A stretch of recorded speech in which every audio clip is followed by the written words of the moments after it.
I can still hear the music.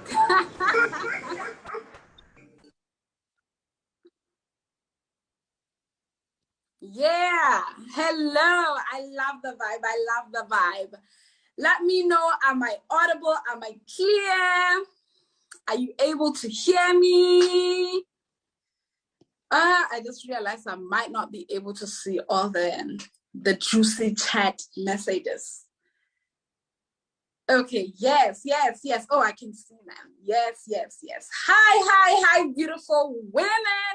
Hello, Genetic Pathcutters. Hello, medicine women, healers, light workers, women who carry the light, divine women, divine souls, probably that men here. Hi. Let me know how you are feeling. If you could use one word to describe day one of Genetic Pathcutters Summit, what would you be? How you're feeling? I'm on a high vibe. I love the work that the women have been doing. It has been so empowering, fire, enlightening. Yes. Thank you. I love you too. Wow. Thank you so much. I'm feeling your warmth. I'm feeling so much warmth. I'm feeling the expansion already expanded. Yes, it has been expanding. Tumela has been crying. Oh, Tumi. I feel you. It has been so beautiful. Okay.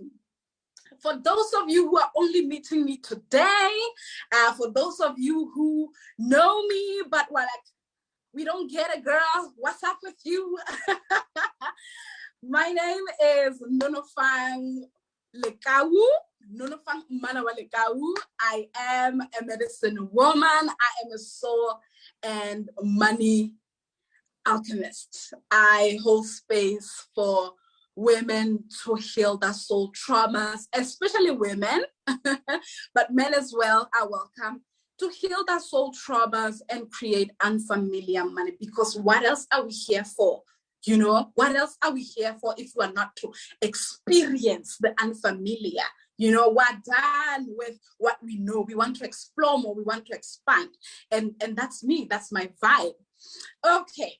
Now, what are we going to be talking about today? We're talking how financial trauma is influencing your spiritual business. How financial trauma is influencing your spiritual business. I could start by asking you, where are you energetically, mentally, emotionally, in terms of seeing your spiritual, your spiritual path as a portal for money, as a portal for abundance, as a portal that allows you to make money on your terms. If you were to scale on a scale of 1 to 10, how confident are you, or how bold are you in owning that actually, yes, I'm gifted, yes, I'm a child of God, but I also run a spiritual business. It's very important that you own this part. But where you are, I love it. I'm seeing a 4. That's good. 4 is not bad. You're getting there. What else am I getting? A 7. No, something like, I'm owning it, girl. Yes, I can make money on my own terms. 5. I love these numbers. Yes, I'm gifted. 4. Yes. We'll get there. We'll get to 10. And hopefully by the end of this activation, you will be able to at least somehow at 8, 9, 10, 7, get to own that. In as much as you are gifted, you know also that you are here for abundance, and your spiritual gifts are creating a portal for you to claim that abundance. I'm seeing a 10. I love 10. 10 is so activating. Yes. Yeah. Okay. So when we speak of trauma, basically, I love that the women have been speaking so much about trauma. So it means that the term is already like marinated in your nervous system. Like you get it. I know you get it. So when we speak of trauma, basically it's what we could not process. And in reference to our financial trauma, we are referring to events where our safety and our sense of stability felt threatened due to financial stress. This, however, does not mean that it will always be connected to, these events will always be directly connected with money. Sometimes it can be an event that seems like this has nothing to do with money, but is currently influencing your money. It's currently influencing how you even show up in business, and also how you feel about abundance. For example, there could be a history of job loss. Sometimes it could be that you once tried a business that had nothing to do with spirituality, but for example, maybe you at some point in time in school you sold sweets and then maybe it didn't work out. Sometimes it could be that you were bullied. Sometimes it's that you couldn't get the qualification that you wanted to do. All these things, for as long as you could not process them, they may be somehow connecting to financial trauma and influencing how you show up. Financial trauma is huge, it's big, and exists at an ancestral level because our ancestors went through the most oppression, slavery, especially as people of color. It exists also in our existing families.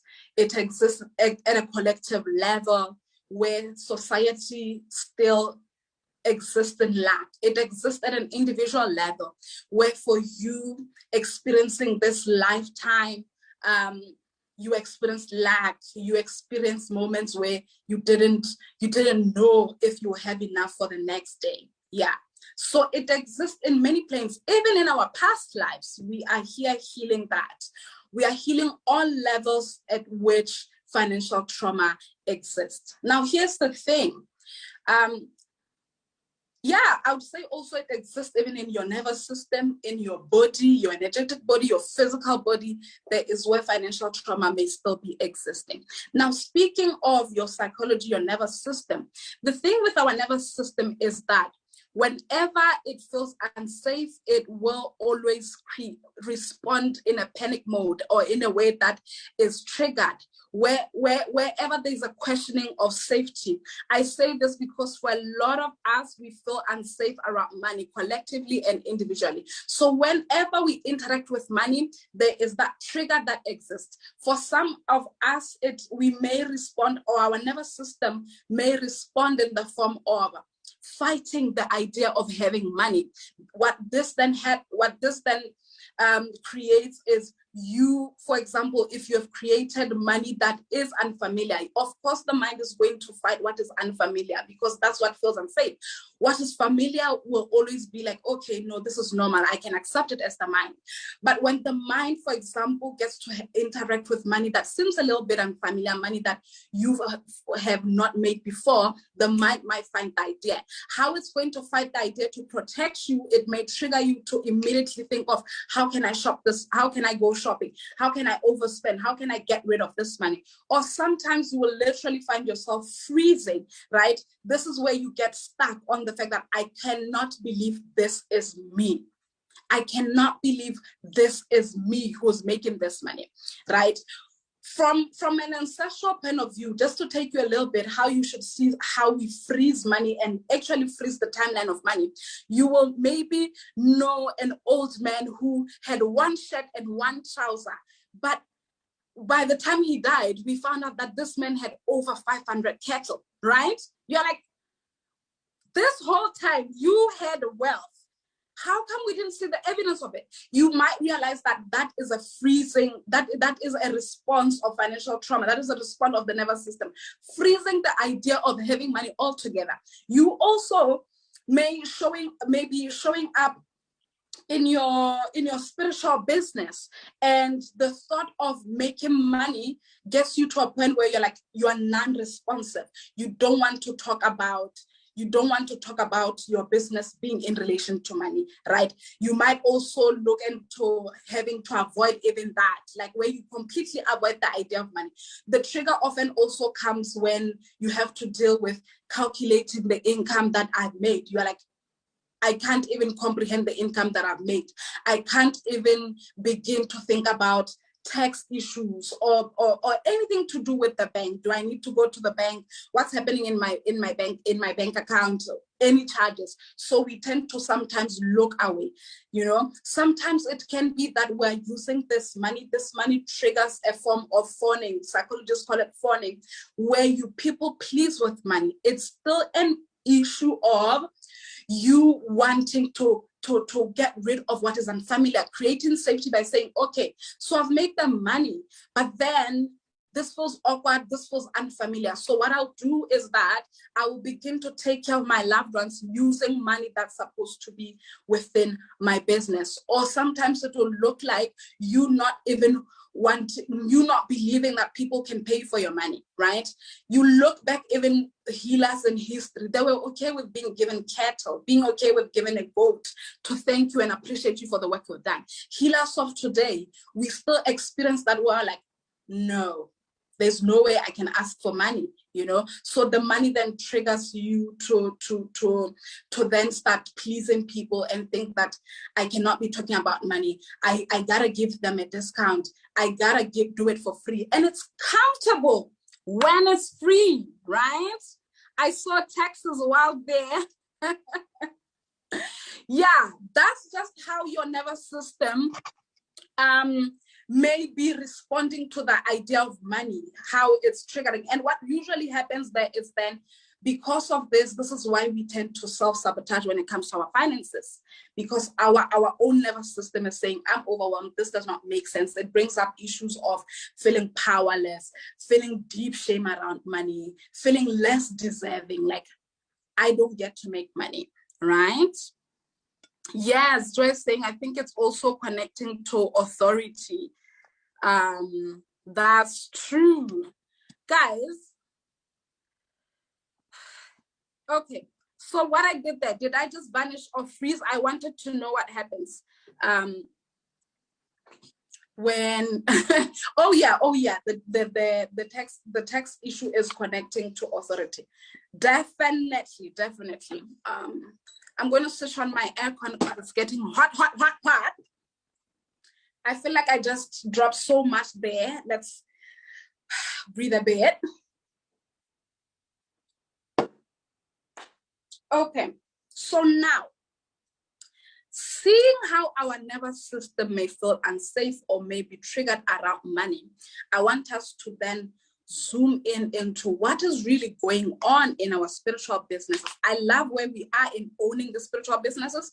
So I need you to see how financial trauma may be existing in your spiritual business and how you can recognize it.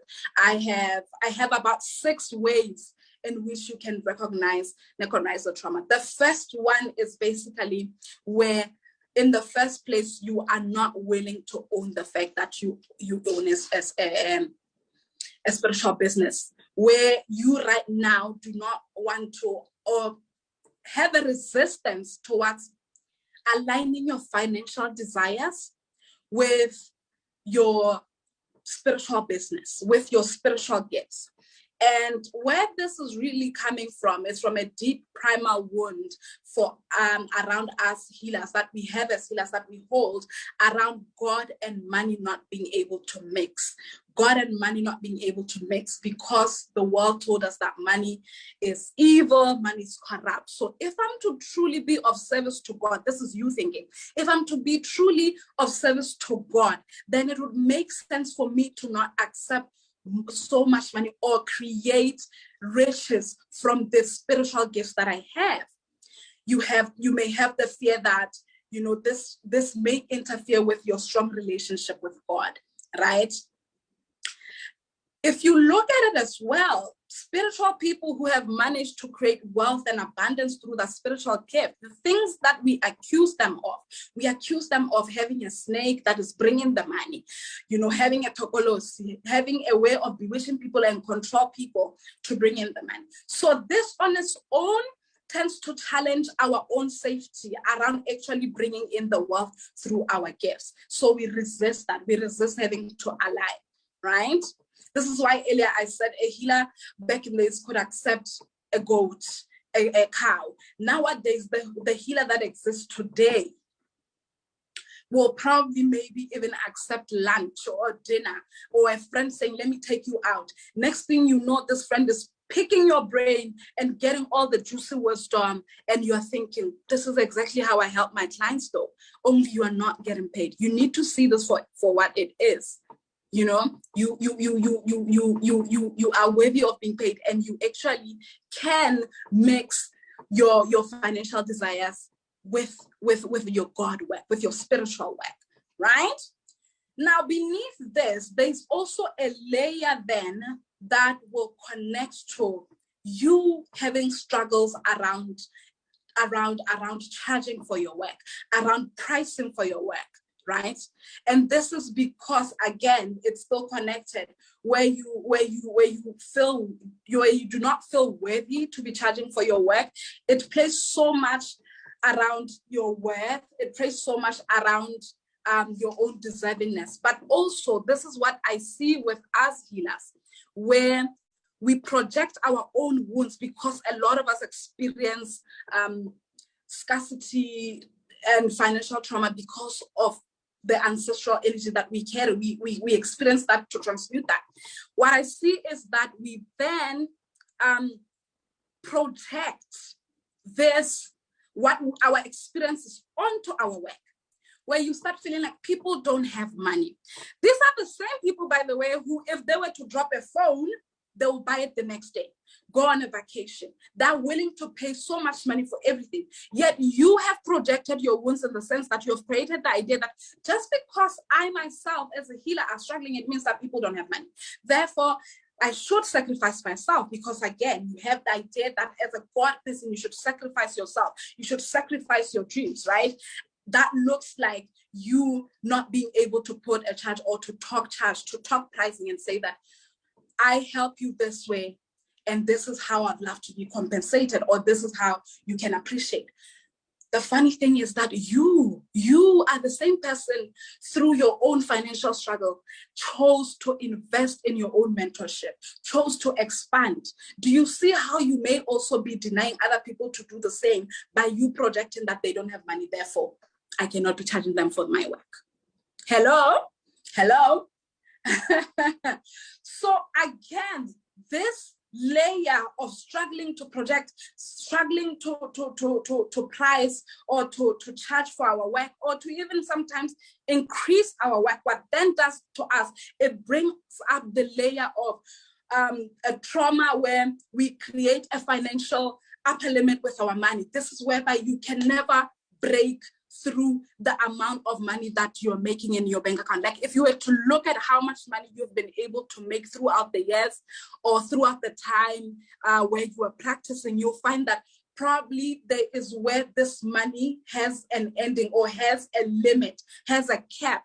Again, the issue of this income having a cap is definitely connected to, you know, our ancestral wounds, to our fear of doing better than our parents. I don't want to do better than mom. How will it look like if I succeed more than my own father did, you know, when my father was struggling this whole time? So energetically, then we are only accepting money to a certain level.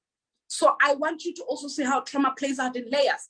You have accepted money this time, but this time you're also saying it can only be to a certain level, right? How also this can play where you are experiencing a limit or a cap in your income. It will look like you never really feeling the significance of having money. Like, you have made money, but you don't even feel the significance. You don't even feel the effect. I always say, if you were to pause right now and think about the money that has come into your business, or that has come into even your personal account, some of us might realize that actually we long surpassed 500,000. We long surpassed the million, or we're even close, through just the money that has passed through. However, how the financial trauma is then playing out is that, but ma'am, where is the evidence? I do not even feel like this is money that I have come across. Yes, if you're able to relate, let me know. Where you're like, I see that probably, yeah, I've had the money, but it's like I cannot feel the money though. I cannot feel this money that has come into my life.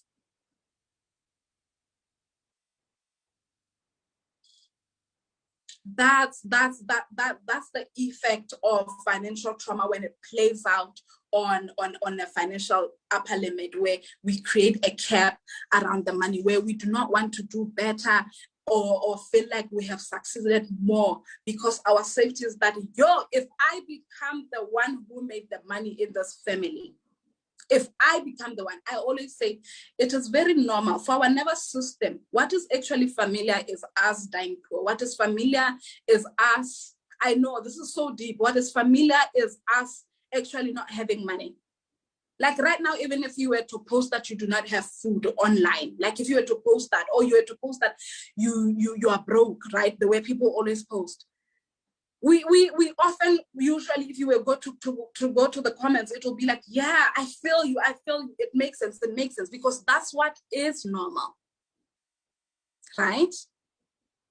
That's what feels very normal. That's what makes sense. What doesn't make sense would be if you were in reverse to post that, oh, I just got 500 transferred into my account. I just got 100K transferred into my account. That is unfamiliar. That is unsafe. That doesn't make sense. That's the thing that doesn't make sense to us, not the other way around. Go into the comments and be like, why are you telling people? Why are you telling people? You are attracting evil. You are attracting evil. Bad things might happen. And it's true. Sometimes it becomes a self-fulfilling prophecy where bad things actually get to happen because of that financial trauma. Now, here's another layer to this trauma.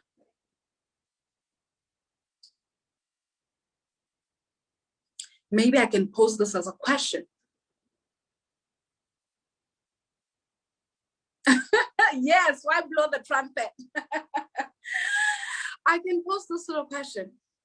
How conscious are you of the fact that right now, as we are in this Zoom meeting, someone just transacted thousands of money into another account. Someone just received thousands of money. Someone just received $1 million. How conscious are you of the fact that money is circulating 24/7?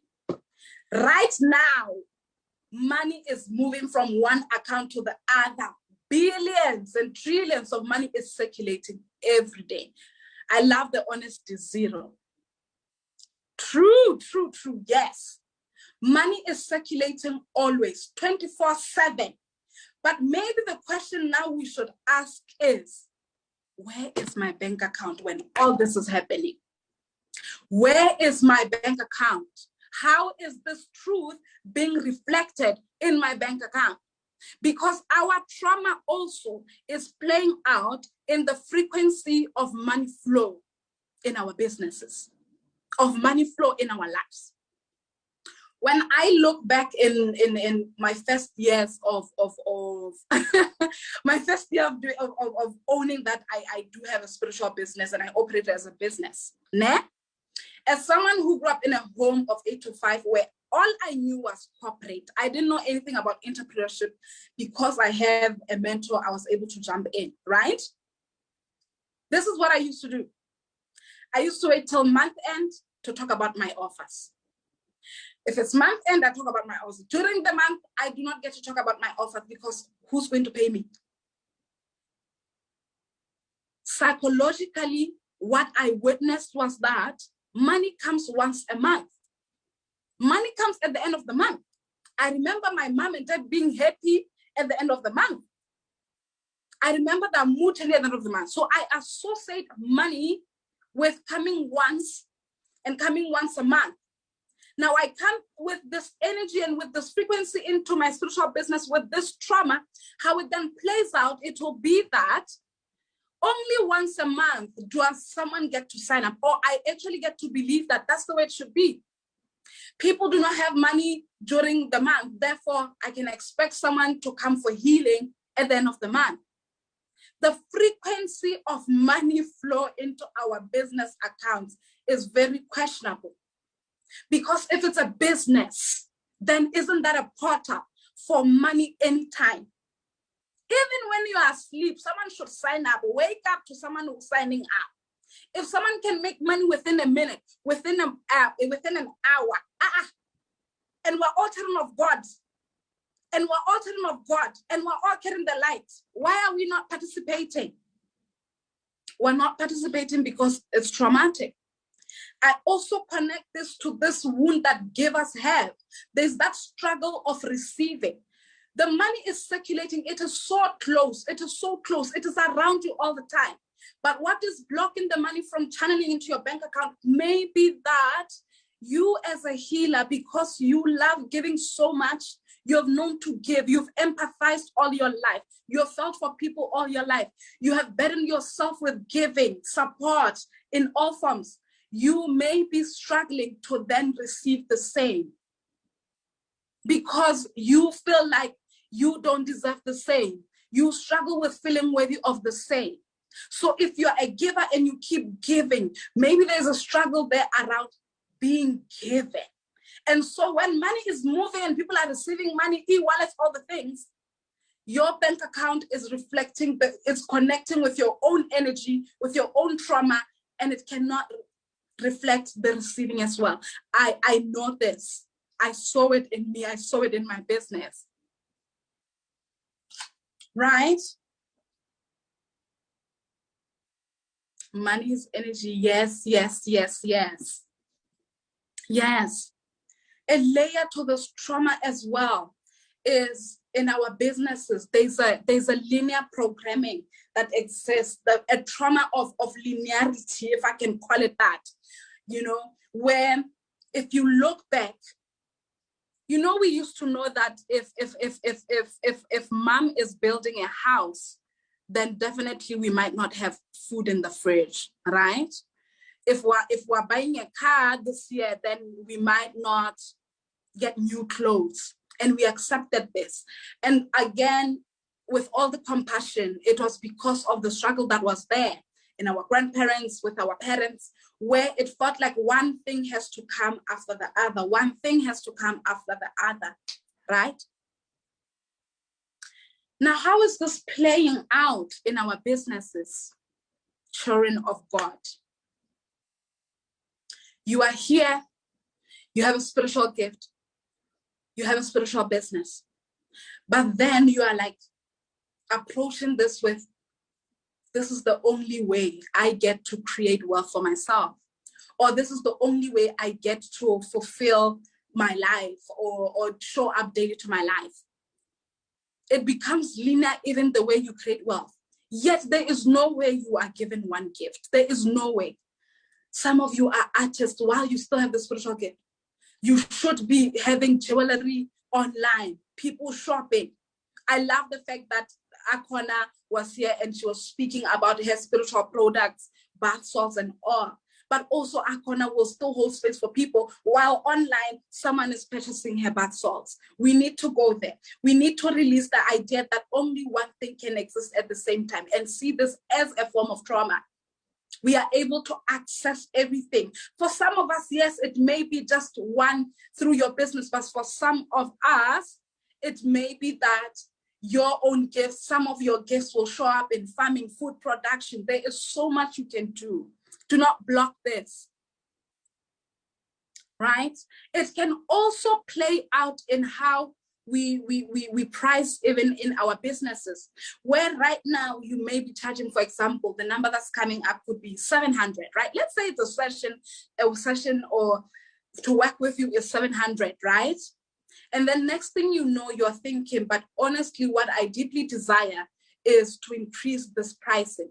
You then think, to increase it, then it means that I should go to 850, right? I should go to 900 because that's step by step, that's linear. What you live out there, or what the financial trauma makes you live out, is that you could actually double this amount by adding value, by reviewing your offer, making it more juicy, and then getting to 1.4. There is nothing restricting you. I know maybe you'll say, yes, price is influenced by also demand and stuff. That's true. But what I do not desire for you is for you to hold back or allow your financial trauma to tell you the financial trauma of linear programming to make you feel like if you want to increase something, if you want expansion, then it would come in small steps. Leap. leap, leap. There is so much more. You are unlimited, right? Right? Okay, lastly, I said 6 ways. So lastly, another layer we can look into is that it's also a financial trauma, and it shows up in you struggling to say yes or no, not knowing when to say yes or no, right? The boundaries, the money boundaries come into play there, right? We spoke of your nervous system sometimes getting rid of the money that's not familiar through giving people, right? So with money boundaries, with not knowing when to say yes or no, you'll find that you yourself struggle to say no if someone needs your financial assistance. Not to say you should always say no, but the question I want to pose to you is, if someone approaches you right now and they're asking for financial assistance, how do you determine whether to help them or not? How do you currently determine how to help your loved ones, your friends, if they need financial support? Let me know. What is the thought process for you? What is the thing that you check in with?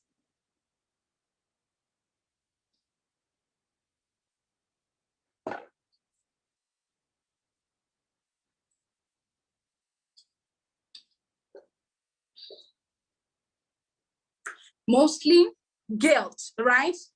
Of course, the emotions. A lot of us will check in with our emotions. First, we'll be like, oh, it's my uncle.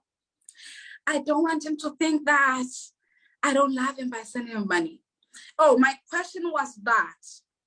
What do you use to determine whether, or what is your thought process in determining whether to actually assist your loved ones?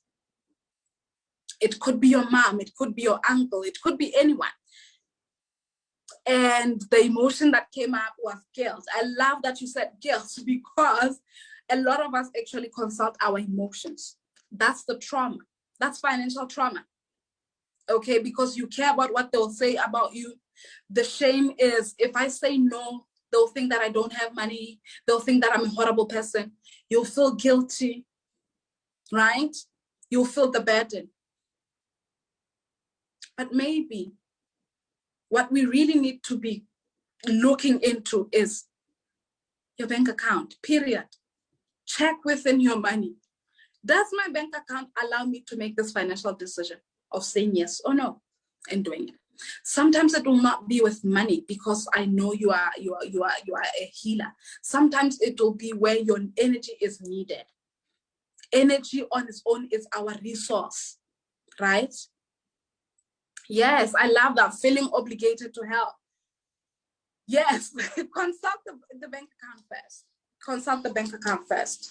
Know when to say yes, know when to say no. But there's the struggle, and the struggle is caused by the financial trauma. So that's another layer. Right, now, the question is, let me drink water. Let me drink water, let me drink water. Now the question is, how do we begin to heal financial trauma within our spiritual businesses?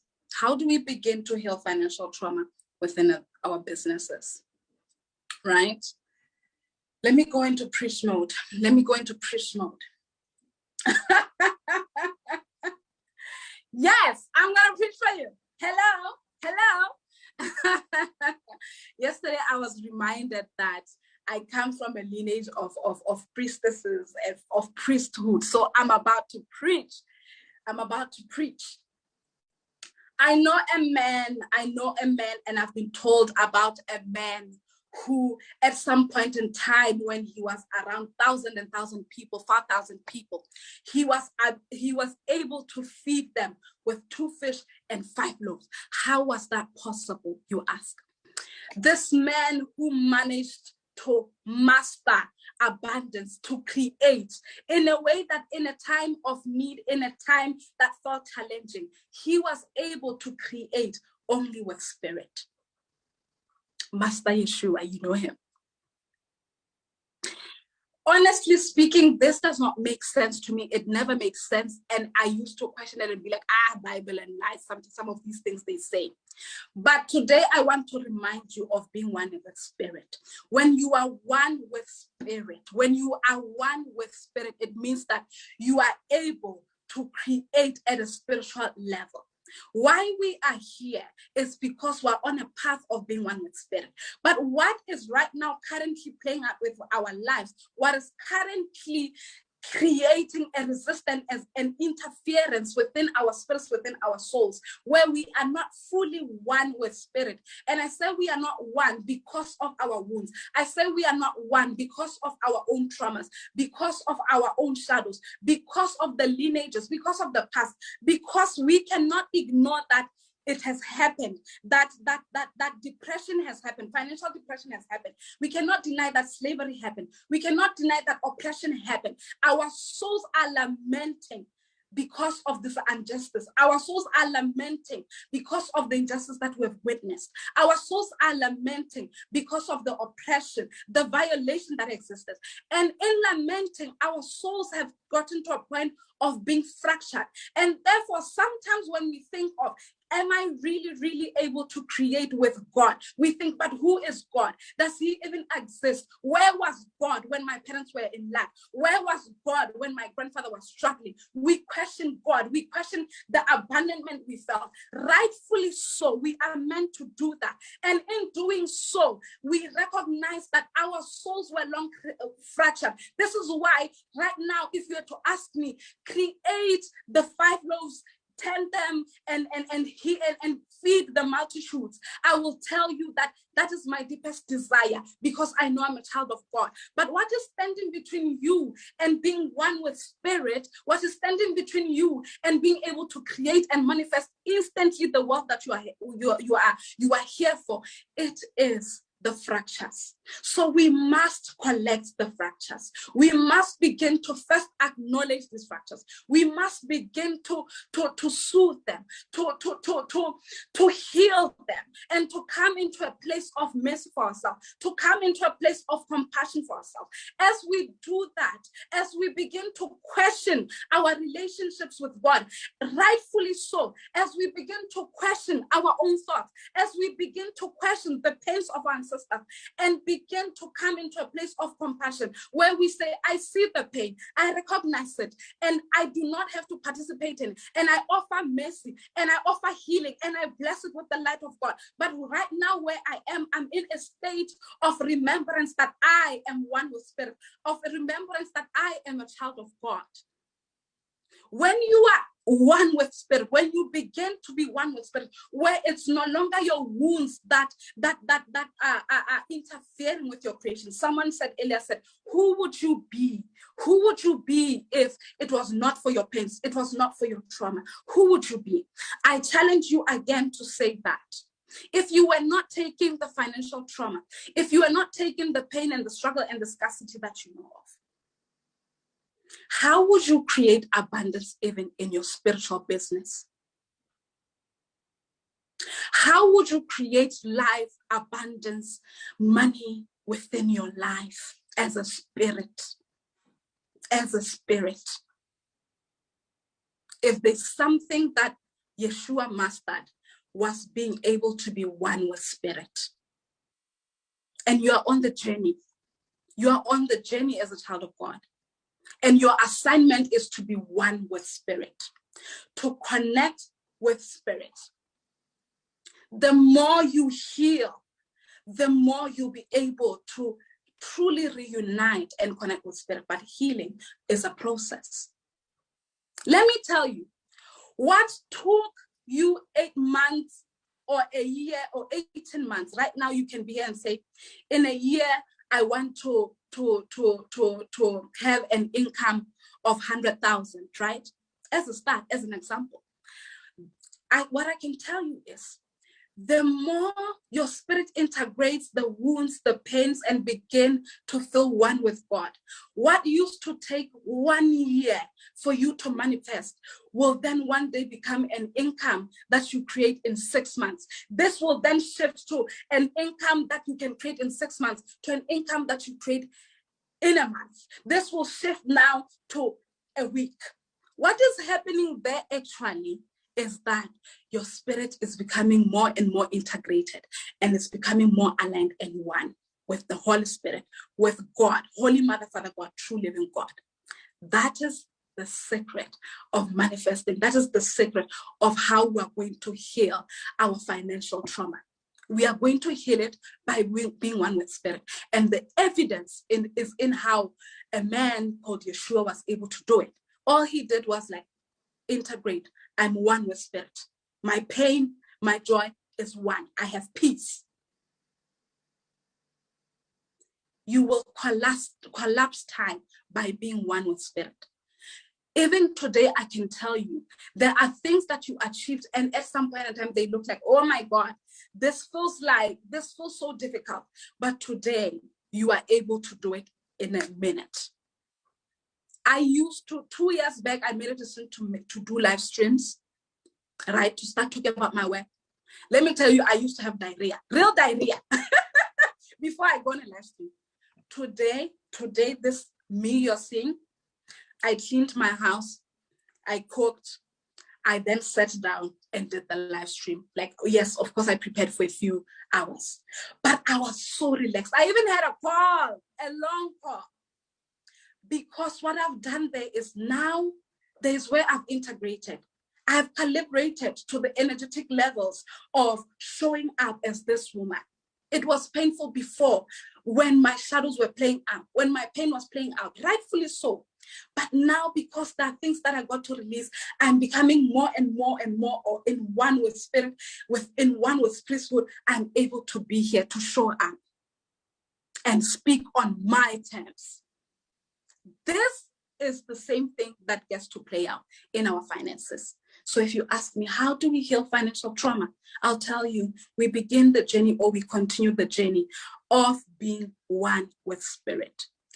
Another thing I want to remind you as a healer, as a space holder, why maybe you should deeply look into healing your own wounds around money. Imagine you have to hold space for maybe someone who's triggered around 100,000, around 1 million. And you're like, ma'am, you are complaining. Because sometimes it will look like maybe this client is complaining, this client is crying, saying, oh my God, I can't believe they paid me this much. And you're like, I don't even make half of that. So this is where the wounded healer will show up to project, because it'll be true. You have not dealt with your own issues around money. And therefore, even when your clients speak, it may be really difficult to hold space for someone who's made more money or who's making a higher income, right? I'll tell you already, it's happening with me. The women who come into money medicine work are already women who are making more. But how I'm able to hold space for them is that I do not project my own beliefs. I had to recognize my own beliefs. I had to acknowledge them. I had to acknowledge the pain of scarcity and lack. I transmuted that, and I'm still on the journey, which means that one day I'll probably hold space for a millionaire. But right now, where I am, can I really hold space for them? Possibly, yes, because with God, everything is possible. But maybe energetically, I might not be ready because there's a lot I need to transmute. And that's the work you are doing, right? And that's the work we get to do. Amen. This is the part where you say amen, because I'm like, if there was a way to sum up how you get to heal, it's being one with spirit. A practice you can start doing, though, is like, spend more time with money. Spend more time with money. Some of us, we only interact with money when we're paying for something, you know, when you are paying for something, or you only see that you have money when someone pays you. Spend time with your money. Even sometimes access your bank account, not when you are needing to pay for anything, but just to say, oh, okay, oh my God, this balance, is this me? Thank you, money, for supporting me, right? So if you were to ask me for a practical, how can I start doing it? Spend time with money. I grew up knowing that money is not supposed to be seen everywhere. If I leave money in the living room, my dad is going to come and tell me that thieves will come. Go and hide this money in the bedroom. But I get to say, spend time with money. Leave money where you can see it. Do not hide money. Money is your friend. Like, have a relationship with money where where you do not get to interact with money only when you need something. Even you as a human would feel used if someone was to like only want to interact with you when they need something. So a practice for you is spend time with money. Doesn't matter how much it is. Go into your bank account sometimes, not to be paying for anything, just to see, oh, this is me. Oh, I make money. Wow. Okay. Thank you. Hallelujah. Right. Okay. I'm seeing that some questions are supposed to be coming up now. While I'm waiting for the questions, I'll just maybe take this 2 minutes to talk about, I feel like you already know what money medicine work from just what I said today. But yeah, of course I offer money medicine work, a 12 weeks program that empowers you to, honestly, if you were to ask me what is money medicine work, is a course that money course or a healing course. Honestly, there's so much healing there, you know, where you get to feel safe making unfamiliar money. Because today we got to see that because of the unfamiliarity, how sometimes financial trauma plays out, right? So you get to have this whole space for you to process your triggers around money. But what I'll tell you as well as a healer is that with money medicine, there's also the practical part where, of course, because I want you to make money with your spiritual gifts, I am going to also, or the outcome of this course is also to empower you to create a value or a way in which you get to transform people. Because sometimes we resist being paid because we actually don't know how we're going to transform people. Like, yes, you are a medicine woman. Yes, you are a relationship coach. Yes, you're an intimacy healer, you know, but how do you take someone who comes in feeling rejected, feeling unworthy, and you transform them into someone who at least can, at some level, start feeling worthy of amazing things, start feeling worthy of a good life. The healing, the transformation, there is a process to that. And that's what actually helps your own nervous system buy into the idea of being paid. Your nervous system buys into the idea of being paid because you yourself created the value, right? I really also will tell you that a lot of women who come into my space are women who run with this good girl wound or this good girl template, because I as well know this so well. The good girl is a woman who, at a deeper level or at an unconscious level, she carries this wound of only knowing finances from a helper perspective, because that's what the women in our lineages usually use, how they used to show up, where she feels like when it comes to money, I'll probably need someone to save me. That even in your business, sometimes it feels like someone just needs to come and do the work for me. Someone needs to come and save me. It's difficult for me to talk about money.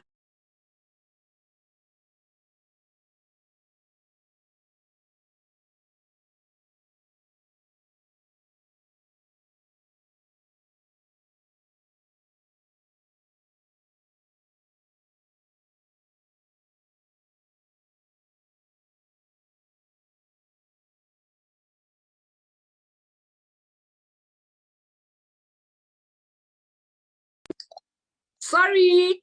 Oh, sorry.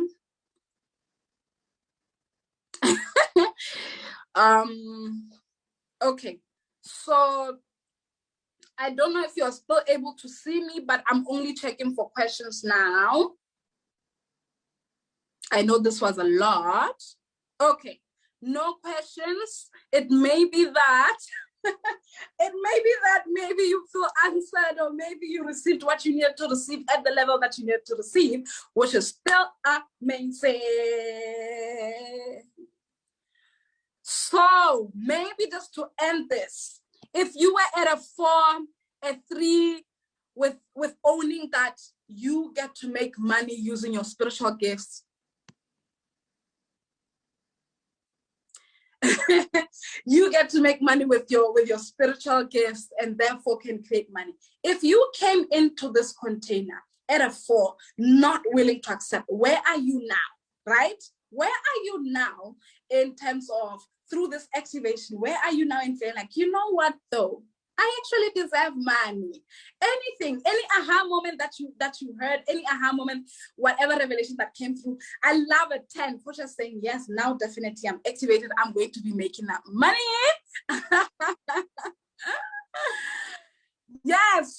7, from a 4 to a 7. I'm happy.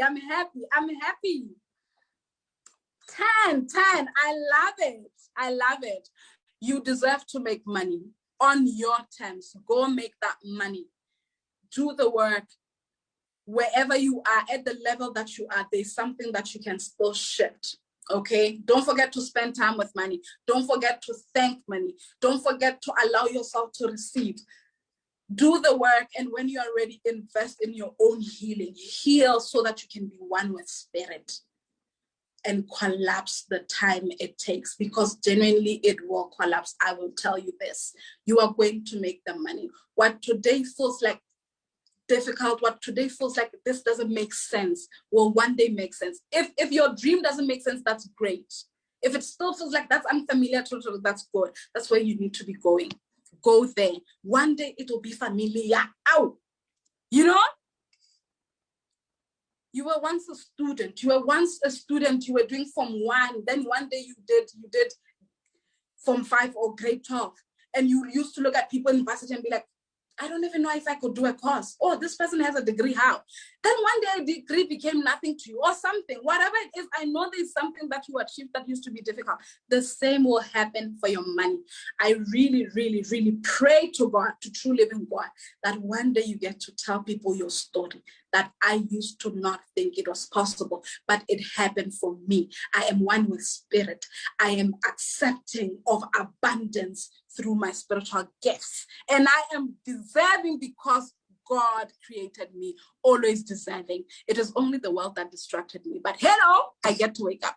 Okay, I think we can end here. Amen. Thank you so much. Thank you so much for everyone, to the women who got to show up today, to our beautiful, beautiful leader, Joy Mohami. I am grateful for you being here. I'm so grateful for you curating this, to the team, and also the souls that came here, the light workers, the healers, the children of God that showed up. Thank you so much. I bless you, and may you create all the abundance you're deserving of.